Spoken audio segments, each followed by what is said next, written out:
Bismillah ar-Rahman ar-Rahim. Another verse in the same surah, Surah Ash-Shu'ara, shows also how Ibrahim alayhi salam thinks of Allah subhanahu wa ta'ala, or what is the position of Allah in the heart of Ibrahim alayhi salam, that heart that Allah subhanahu wa ta'ala describes as al-qalb al-salim, right? إِذْ أَتَى اللَّهَ بِقَلْبٍ سَلِيم, this pure, safe, sound heart that Ibrahim had.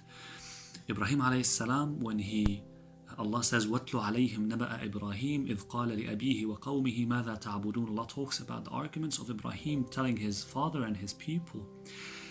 And then the surah continues until it says, فَإِنَّهُمْ عَدُوٌ لِي إِلَّا رَبَّ الْعَالَمِينَ. Surely they, probably what these people worship, the idols, they are enemies to me, but not so the Lord of the worlds. إِلَّا رَبَّ الْعَالَمِينَ. And the way Ibrahim describes Rabb al-Alameen is so beautiful. He says, الَّذِي خَلَقَنِي فَهُوَ يَهْدِينَ. He who created me, then he has shown me the way.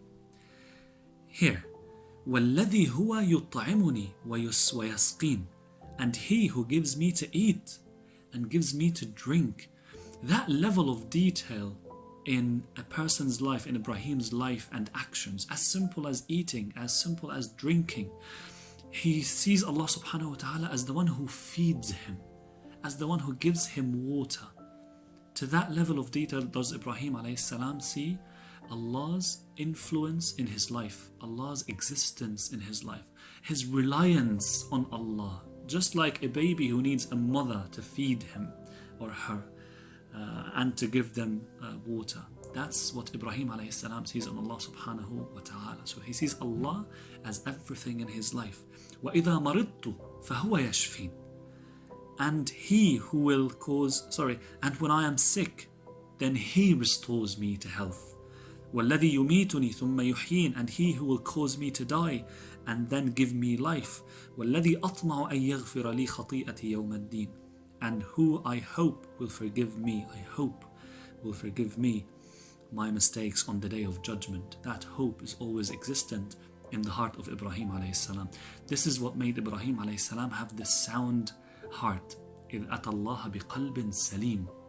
The qalb salim is the heart that contains nothing but Allah subhanahu wa ta'ala. Is a heart that is empty of any hope but the hope in Allah subhanahu wa ta'ala.